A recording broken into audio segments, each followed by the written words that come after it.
Welcome to Picks with the Professor, the podcast where a real statistics professor gives you sports betting tips. I am Professor Sides. You can follow me on Twitter at Professor Sides. Today is Friday, April 15th, 2022, and this episode covers all of today's Major League Baseball games. In case you're new here, I built a mathematical model for win probability, and I analyze weather data in order to come up with some picks on totals. I'll make a pick on every game that's played Monday through Saturday. That doesn't mean I recommend you do the same. I'm just giving you the information as to what I like the most and where my head is for each matchup. As you go through the plays, remember there are no locks in gambling, so what I'll give you are loves, likes, and leans to help you decide what picks you might want to play and how I recommend scaling your wagers. With that in mind, please understand that good and bad variance will occur, so as much as I'd like to say it will be profitable each and every day, that is an impossible reality for any gambler. Yesterday, we had two A picks on totals, and we had a starting pitcher in each one blow up, and that was unfortunate for us. Just needed one of those pitchers to not blow up, and we would have had a break-even day as it was a down day yesterday. Morton occasionally has starts like that. Ohtani does too. I think I mentioned that in the podcast yesterday. We just have to avoid those random Ohtani meltdowns. Most of the time he's good. Last night he was not. And so, when your starting pitchers blow up like that, the unders are doomed. And that definitely cost us yesterday. So we'll try to avoid that fate today.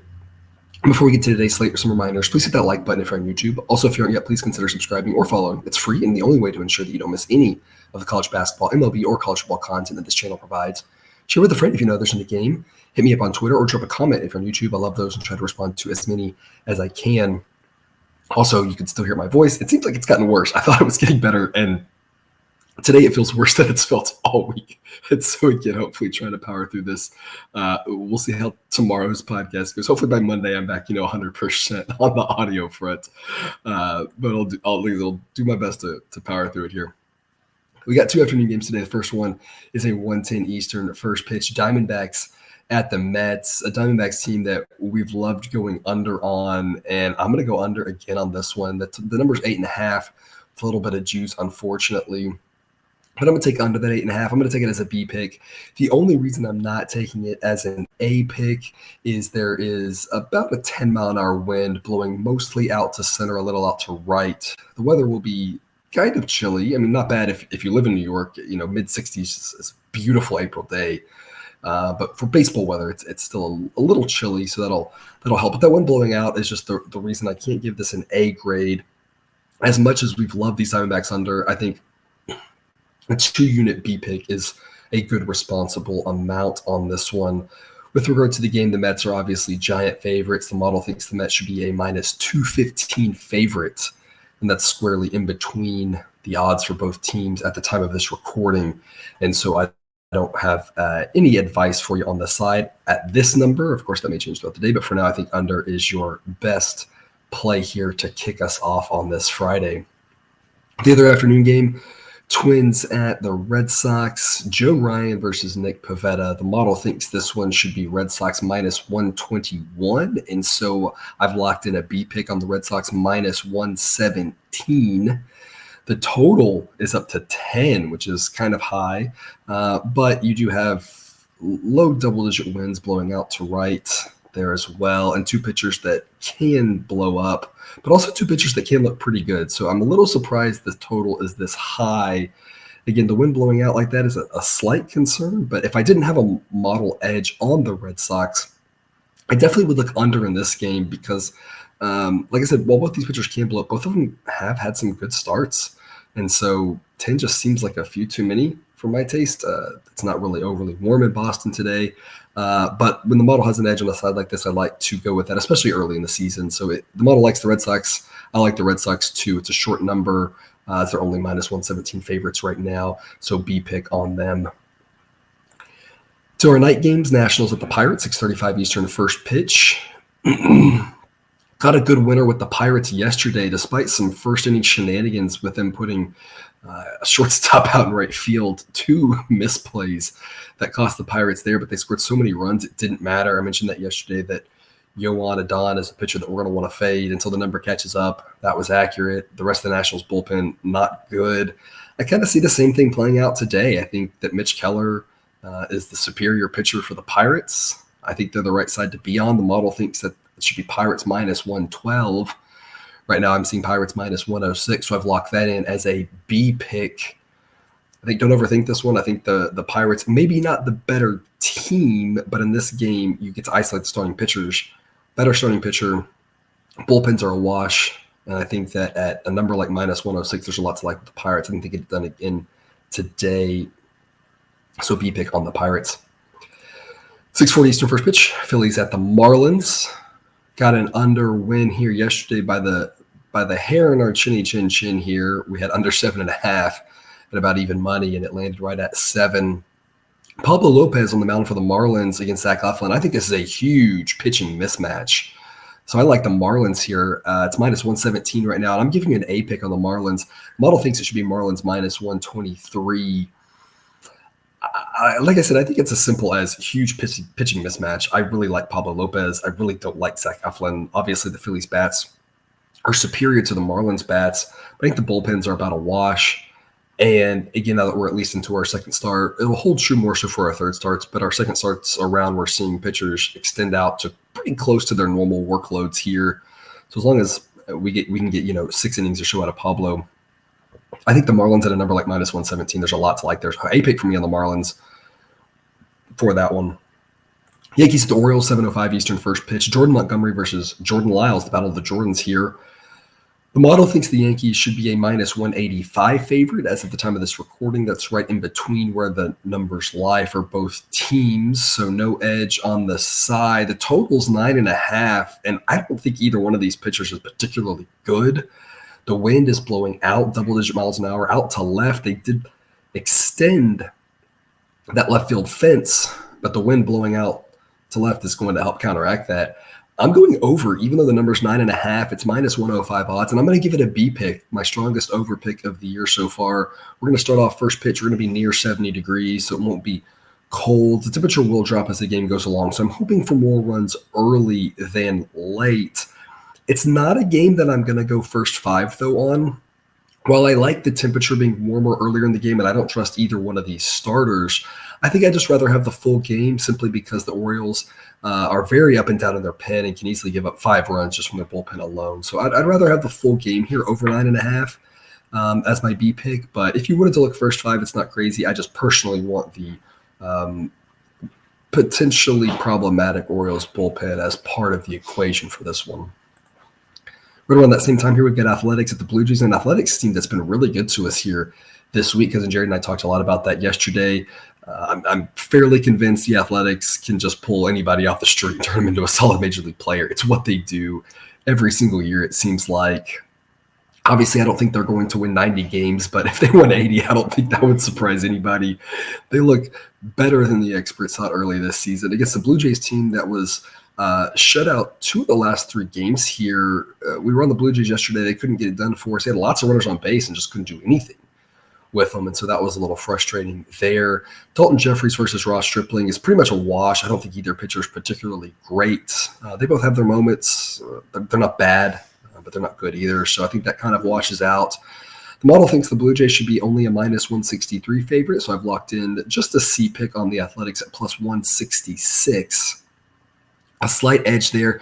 I think the Athletics are the way to go at these plus odds unless this number comes crashing down. Only 1 unit because we're getting some plus odds, and it's not an edge I particularly love. But I do think that at these plus odds, there's value on the A's. I don't know how many times exactly we're going to play them early on the season, but it's going to – I mentioned this early in the week. I think it's going to be more times than not we're going to see some value on the A's and take it, and in the long run it's going to pay out. It's already paid out this season. Doesn't mean they have to win every game for it to pay out, and they don't even have to win half of them to pay out at these type of odds. But as long as they're winning 45% or so of these games, which is pretty reasonable, it's going to be good for us. So I think the A's are the side to be on. Only a C pick at plus 166. If the number gets higher than that, I do recommend putting an extra couple tenths of units on it, right? Just a little bit extra, just so that number gets bigger and bigger because you're getting extra value. And extra value means you want to put a little bit more down on it, take advantage of that, similar to how you might double down in blackjack. Speaking of the team the Athletics just beat, the Rays are at the White Sox, 7:10 Eastern first pitch. Drew Rasmussen versus Dylan Cease. This is a situation where I do like the starter for the Rays more so than I have in some of their other previous matchups. Dylan Cease, not really a bad pitcher, but nothing to write home about. Rasmussen definitely had some very good starts last year. We'll see if he can keep that rolling into this year. Wins also out to left here in Chicago, but only about 12 to 10 miles an hour, not quite as crazy as it was yesterday. If you saw any of that game, there were some pop flies that were moving around like crazy. The model thinks that the White Sox should be a minus 128 favorite. There's no edge on the side. With regards to the total, it will be chilly. It'll be 50 degrees or lower there, but that one blowing out. If I had to make a play on the total, I probably would go under just because it's so cold, and that usually has more of an effect on scoring than people seem to think it does. And so under would be my play there on the total. Instead, I'm going to go a slightly different route. I'm actually going to go Rays on the run line, plus 1.5. The odds are minus 165. Only a C pick, only a lean, just because I think that the Rays have a decent chance to win this game. I also think that the Rays bullpen is pretty solid. They can keep them in it. Another one of those, like we talked about with the Cardinals yesterday, and I'll touch back on that when we get to that game, but the same sort of idea where road team getting that 1.5, if it gets to be late in the game, it's going to be harder for the White Sox to win by double digits. If it gets to extras, by more than one run. If it gets to extras, we're probably good. The total is 8.5. Like I said, I would lean under on that as well. So if it is low scoring, then plus 1.5 is an easier win than in a high scoring game with tons of runs. So I just think there's a little bit of value there on the plus 1.5 for the Rays. Only a C pick, not one that I want to be over invested in, not one that I have a great feel for, but that's just where I would lean simply because I like Rasmussen and I think under might be a smart idea. So that kind of combines those two elements given that they are the road team there on the run line. Giants at the Guardians, Carlos Rodon versus Zach Plesac. The model thinks the Giants should be a minus 129 road favorite, and so I'm going to be on the Guardians at plus 132.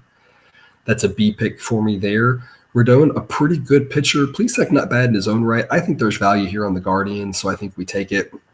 Again, I do think the Giants are the more likely team to win, but at plus 132, I don't think we can pass up that sort of value on Cleveland.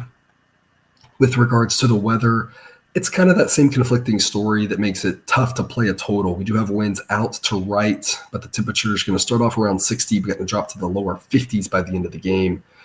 And so it makes it a little bit tougher. Again, I would lean under just because it being chilly. The biggest thing there is it's starting off in the low 60s. We're going to need some early inning good pitching for that under to hold true. As the game moves along, I think the scoring is going to really slow down in that one. So if you're a live bet player, that might be something to look at. Let the first couple innings happen. Let those temperatures start falling. Or in general, if you're just playing the game under, the idea is just kind of hold your breath early on. But as the temperature gets colder, the pitching is going to really take advantage of that, I think. And I think that's the way, again, I would look if I was playing a total, just because I think these two starting pitchers have a good chance of doing that. And so under would be the way I look there. But I'm going to trust the model here. The model thinks there's value on the Guardians, so I'm going to roll with it. Guardians plus 132 for a B pick for me. Angels at the Rangers, game that got way out of hand last night. Reed Detmers versus Matt Bush tonight. The model thinks this is a toss-up game, and so I'm going to go Rangers plus 102. Only a C pick because I think it's a toss-up game, and if I'm getting about even money or plus odds on the Rangers, I think that's the way you got to look. I trust Matt Bush a little bit more than I trust Reed Detmers. I don't trust either one of them at all. But Detmers is one that I really don't think is a good pitcher. I also trust the Angels' bats a little bit more than I trust the Rangers in general. However, you see a game like last night, and you start to wonder, and early in the season we've talked about this, the Angels' bats have really struggled. So in general, you've got all those names from the Angels, but the way they've been playing here, it's been disappointing so far. I've talked about that on previous podcasts, and if that holds true, I think the Rangers are the right side, but it's hard to back Matt Bush. And the other issue with the Rangers is, as good as some of those top bats are, they still lack some offensive depth. Now, last night when the offensive depth gets going, they can really go off because the top 3-4 hitters for the Rangers are very good. It's just beyond that, it's kind of a black hole. And of course, that's been the problem with the Angels as well, too. So two teams I don't really trust offensively with the depth. Two pitchers I don't really trust. I don't really have a lot I like on this one. So I said I lean Rangers. I think it's the side you want to be on, but I don't want to be invested too heavily in that one. 8:10 Eastern first pitch, Cardinals and the Brewers. Miles Michaelis versus Freddie Peralta. Freddie Peralta, who's Not been the same pitcher since his injury last year, struggled out the gate this year already, only one start, but you combine that with last year, and I think it's really concerning for him. Woodruff did get back on the right track yesterday, looked fantastic, so that's good news for the Brewers, that at least if they have their top two horses, that's going to give them a good chance to win 2 out of every 5 days. I just don't think that Peralta's a pitcher that I want to back, at least until I see him regain his early season from last year and previous season form. He hasn't done it yet this season, so I'm going to be looking to fade him until that happens. The model thinks the Brewers should be minus 145, which is right in between where the number is. I'm actually going to go back to the same play I did yesterday, Cardinals plus 1.5. It's minus 152. I'm going to give it a B pick just like yesterday. I think the same thing holds as yesterday. Of course, the Brewers did get their pen rested up yesterday, which helps them with that regard. But the total's 8. I think it's probably going to be a low-scoring game. I don't want to back the total just because if Peralta struggles, this game could get out of hand. And so if you really think Peralta's going to pitch well, I think you got to like the under. But I'm just nervous about that. I like the Cardinals on the run line because if Peralta pitches well, I think it's a tight game, could be a one-run game. And then we get a win. We don't care who wins. I like the run line plus 1.5 with the road team. And on top of that, I think the Cardinals got a good chance to win if Peralta isn't good. So a lot of ways we can get to the window this one. We're going to need it because we need to win this one 60% of the time, laying such odds. But I think this is one that wins more like 65% of the time. Cardinals plus 1.5 is a B pick for me. Didn't work out last night. I think we got a better chance tonight with a weaker pitcher on the mound for the Brewers. Tigers at the Royals, 8-10 Eastern. I like teams that make me look smart and win us money. And I can't say that about the Tigers or the Royals. I've backed them both and been wrong. I've faded them both and been wrong. I'm zigging when they're zagging. I can't seem to figure these two teams out. I don't really know what to make of that. Thankfully, there's no model edge on this one, so I'm staying away from the side. I'm going to look to the total instead. I'm going to go under 8.5. The wind is about 10 miles an hour, kind of in from left, maybe a little bit cross, a little bit in, depending on the exact moment, but the wind's either going to help us or play neutral. Temperatures starting in the upper 50s, closing in the low 50s. It's great under weather. Skubal versus Keller. I don't think either one of these pitchers is great, but I think both these pitchers are decent, and both of these teams have had long stretches where they've struggled offensively. They can go off. We've seen, especially with the Tigers in that Red Sox game, in the Red Sox series, we saw them go off a few times. But in general, with this weather, decent pitching, I think under 8.5 makes a lot of sense. So a B pick for me on this under. Hopefully we can get to the window on these teams with a total, because on the sides I have had no luck with either one of them. 8:40 Eastern, first pitch, Cubs at the Rockies. We got an easy under win yesterday. That one was 11. Today's number is 10, and I'm going to go under 10. It is juiced a little heavier than I'd like, so if you have an alternate line, you might look under 9.5. At something like even money would probably be just as advantageous as the under 10 with the extra juice. I don't like laying juice on totals because most of the time the totals clear by multiple runs, one direction or the other. But here, the book that we're using for grading purposes, it is what it is. A pick for me on the under. I said yesterday I wasn't going to go A pick because it was at Coors. I should have got A pick yesterday, even though it was at Coors, because that was an easy one. Marcus Stroman and Herman Marquez, two really good pitchers. And it's just like last night. We have more under weather. The temperature is going to be cold. By the time this game ends, it'll be in the low 50s. Again, Coors overs go crazy in the summer when it's warm, when it's, even those, they play a lot of those games where the sun doesn't set until like the 6th inning because, they're a little further, depending on where you live, right? They're a little further north in the country. As the summer goes on, the days get longer.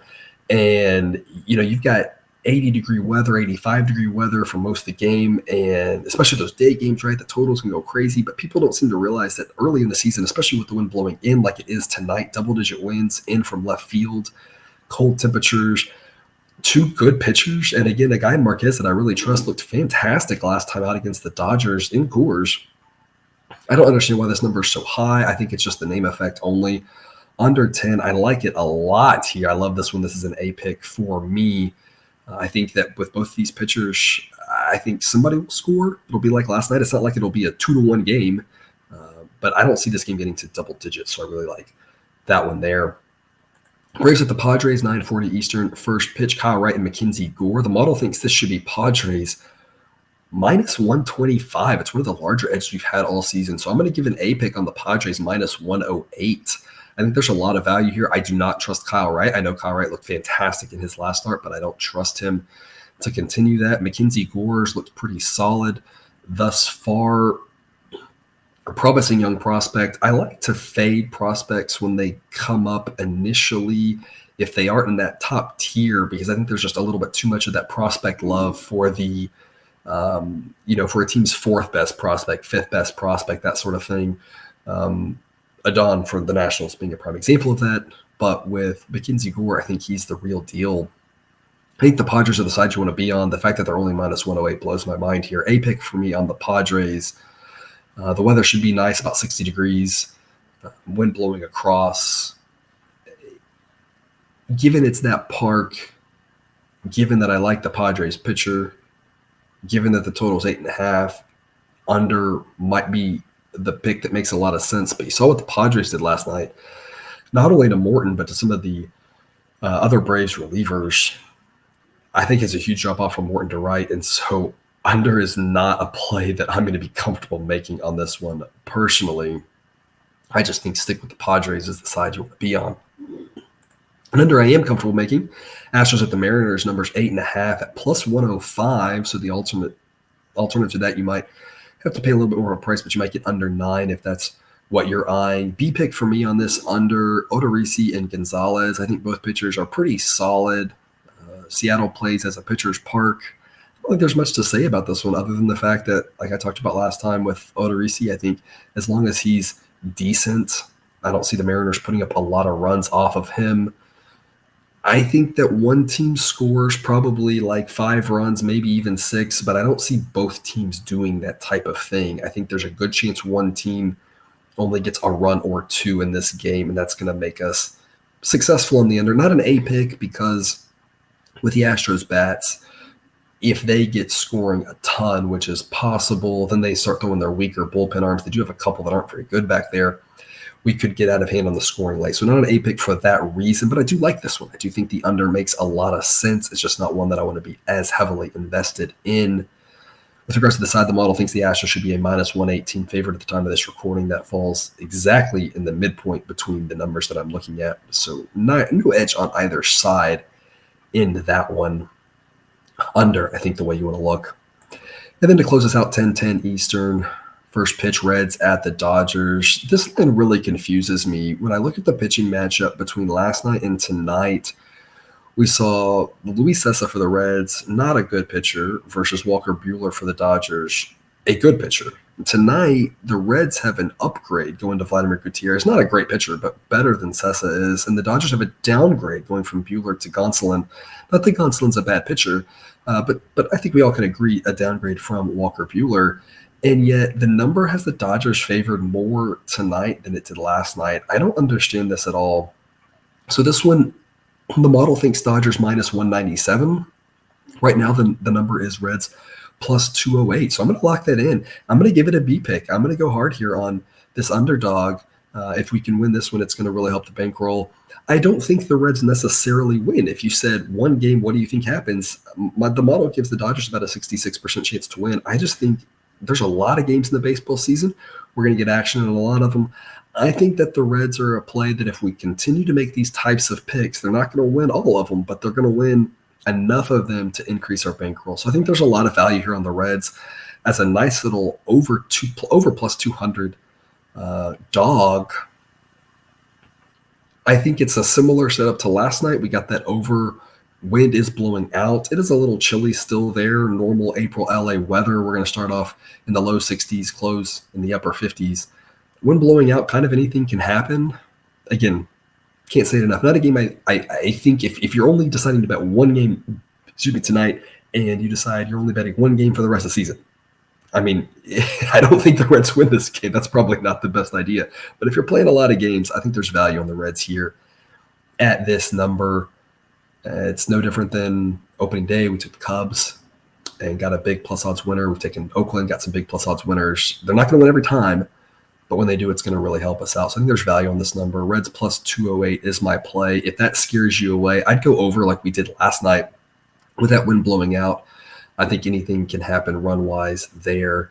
So that'd be my alternate look if you are scared off by plus 208. But as Cousin Jared mentioned yesterday, I would not lay such a big number with the Dodgers. Laying minus 230 with a pitcher like Gonsolin, unless you're playing a minor league team, it just doesn't make any sense to me. Gutierrez is a pitcher for the Reds, again, that has a pulse, I would say. Not great, but respectable enough that he shouldn't be getting quite this big of odds against just an okay pitcher in Gonsolin.